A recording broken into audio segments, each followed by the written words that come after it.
अस्सलाम वालेकुम मदनी, मैं बिलाल और आप देख रहे हैं मेरा यूट्यूब चैनल नूर टीवी अटक। रमज़ानुल करीम है और पकोड़े हैं, समोसे हैं और कुछ खट्टी मीठी चीज़ों को दिल करता है। आज इमली की चटनी बनाने जा रहे हैं। इफ्तार पर प्रोग्राम था घर पे, तो मुझे कोई स्पेशल टाइम नहीं मिलता कि मैं अलग से आपके लिए कुछ करूं, तो मैंने सोचा कि आज बन रही है तो चलें इसको साथ साथ आपके लिए इसकी वीडियो भी बना लें। ये इमली है, तकरीबन पौना किलो के करीब होगी, 3 पैक थे पाव पाव के। इसको मैंने भिगो लिया है, पकाया नहीं है, पानी में भिगोए रखा है। और अब इसको बहुत सारी वैसे तो आप देखते होंगे अमूमन अक्सर लोग इस पर चम्मच वगैरह यूज़ करते हैं, लेकिन सही बात यह है कि मसलने के लिए हाथ से बेहतरीन कोई चीज़ नहीं होती। ये आप जब इसको अच्छी तरह इमली को ऐसे जब तक रगड़ेंगे नहीं, यूँ इसमें से इसका पल्प जो है वो अलहदा नहीं होगा। तो मैंने वैसे इसको भिगोया था, उस वक्त भी इसको थोड़ा सा अच्छी तरह इसको मसला था। और अभी देखें भीग के ये जो है ये बिल्कुल इसका पल्प अलहदा हो गया। तो हम इसको छन्नी में ऐसे रखेंगे थोड़ी देर और साथ साथ इसको छन्नी में हिलाते जाएंगे, तो इसका जो पल्प है वो नीचे निकल जाता जाएगा कढ़ाई में और गुठलियाँ जो हैं वो ऊपर रह जाएंगी। ये सारा जितना है ये सारा मैं इसी तरह अलहदा कर लूँगी और फिर हम आगे का प्रोसेस जो है वो स्टार्ट करेंगे। देखिए निकाला था, अब इसको मैं 2 हिस्सों में तकसीम करूँगी।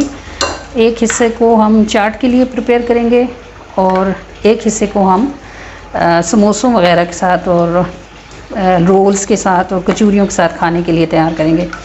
जो इमली चाट के साथ तैयार की जाती है वो सिंपल, उसमें सिर्फ चीनी डाली जाती है और उसको चीनी के साथ अच्छी तरह पका लिया जाता है। और चीनी जो है उसको तकरीबन जितना ये पल्प है इसके आधे से ज़्यादा जो है वो चीनी डलेगी और ज़रा सा इसके अंदर नमक डलेगा। हम इस चटनी को सादा रखते हैं, इसमें और कुछ नहीं डालते, क्योंकि ज़ीरे वगैरह का जो टेस्ट है वो सिर्फ दही बड़ों के साथ अच्छा लगता है। तो हम अलहदा से बना लेते हैं ज़ीरा ब्राउन करके और उसके साथ कुटी मिर्चें ब्राउन करके और साबुत मिर्चों को ब्राउन कर लेते हैं ज़ीरे के साथ, तो फिर उनको कूट लेते हैं। तो वो अलहदा से मसाला सा बना लेते हैं, फिर जिसको अच्छा लग रहा होता है वो डाल के खा लेता है। इस चटनी को हम बिल्कुल सिंपल रखते हैं, इसमें सिर्फ चीनी डलती है और थोड़ा सा नमक इसकी खटास को बैलेंस करने के लिए। ये भी चीनी अपना पानी छोड़ेगी और ये थोड़ा सा पतला होगा, फिर थोड़ा पकेगा तो गाढ़ा हो जाएगा, बस ये तैयार हो जाएगा। तो ये तैयार हो जाए, चल डिश आउट करेंगे इसको, तो फिर आपको दोनों चटनियाँ जब तैयार हो जाएंगी तो फिर आपको इंशाल्लाह अलहदा अलहदा दिखाएंगे। ये जो दूसरा वाला हमने पल्प निकाला है, इसमें ये देखिए खजूरें हैं मेरे पास और मैंने इनको भिगोया हुआ है।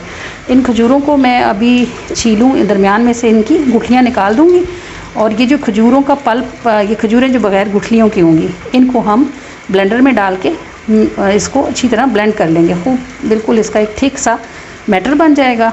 उसको हम इस इमली के जो पल्प है इसके साथ मिक्स करेंगे। ये जो चटनी बनेगी ये कचौरियों, समोसों, रोल्स वगैरह के साथ खाने के लिए बनेगी।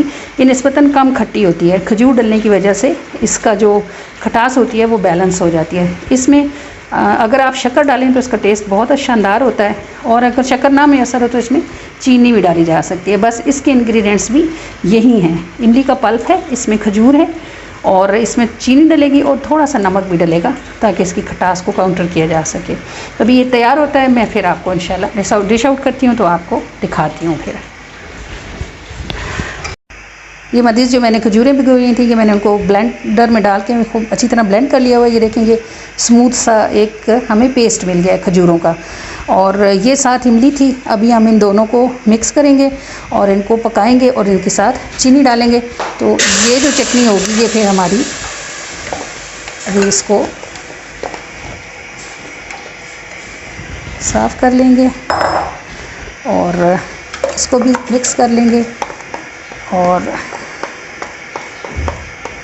इन दोनों को थोड़ा सा पानी डाल के हिलाएंगे और इनका जो रह गया है पल्प वो हम साफ़ कर लेंगे। और इसमें भी चीनी की अच्छी खासी मिकदार जो है वो जाती है, यानी आप जितनी ये है इसमें तकरीबन इतनी चीनी इसके अंदर जाएगी।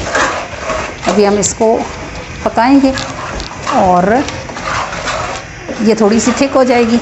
इस चटनी को थोड़ा सा थिक रखते हैं, जो चाट में डलती है वो थोड़ी सी पतली रखी जाती है और ये थोड़ी सी थिक होती है।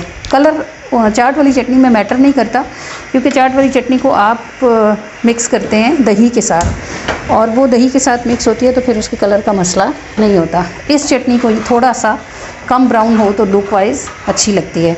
इसके साथ वो हम ज़ीरा और कुटी साबुत मिर्च जो है उसको ब्राउन करके उसका मसाला सा बना लेते हैं, और ये दही बड़े वगैरह, समोसे और बाकी पकौड़ों वगैरह के साथ खाई जाए तो बड़ा ही टेस्ट देती है। ये देखें कि हमारी चटनी बन के तैयार हो गई है। ये मैंने आपको बोला था चाट के साथ हम जो चटनी इस्तेमाल करते हैं ये वो है, और ये थोड़ी सी पतली होती है। चीनी डालने की वजह से इसका रंग थोड़ा सा डार्क हो जाता है, लेकिन मैंने आपको बताया कि इसका कलर मैटर नहीं करता, क्योंकि आपने इसको दही के साथ यूज़ करना होता है। और ये जो है ये खजूर के साथ जो हमने बनाई थी, ये खजूर की वजह से इसका कलर आप देख रहे हैं कि थोड़ा सा उस चटनी की निस्बत कम ब्राउन है ये। और ये खजूर की वजह से इतनी खट्टी भी नहीं रहती, तो ये चटनी जो है ये फिर वैसे भी चम्मच के साथ भी खाई जा सकती है, बहुत इस्तेमाल होती है। तो ये सिंपल सी रेसिपी थी, बिल्कुल सादी सी। आपको यकीनन ट्राई करेंगे तो अच्छा लगेगा। और ये मेरे चैनल का मजाज नहीं है, लेकिन मैं देखती हूँ कि बहुत ही छोटी छोटी बातें ऐसी होती हैं जिनके मुतालिक टिप्स होती हैं जो हमें पता नहीं होती हैं, और पता चल जाए तो थोड़ी सी आसानी हो जाती है। तो मैंने सोचा चलें बनती तो है, आपको साथ साथ रेसिपी जो है इसकी वीडियो भी बने और आपको शेयर भी की जाए। अच्छा खाना पकाने की टिप ये है कि आप खाना पकाते वक्त बावुज़ू हों, क्योंकि वज़ू के साथ पका हुआ खाना नूर होता है। और ये मेरा ज़ाती तजर्बा है कि अगर आप अपने बच्चों को बावुज़ू खाना पका के खिलाएंगे तो आपके बच्चे बदतमीज़ नहीं होंगे। वज़ू की बरकत से उनके अंदर हया होगी और वो आपको जवाब कभी नहीं देंगे ज़िंदगी में।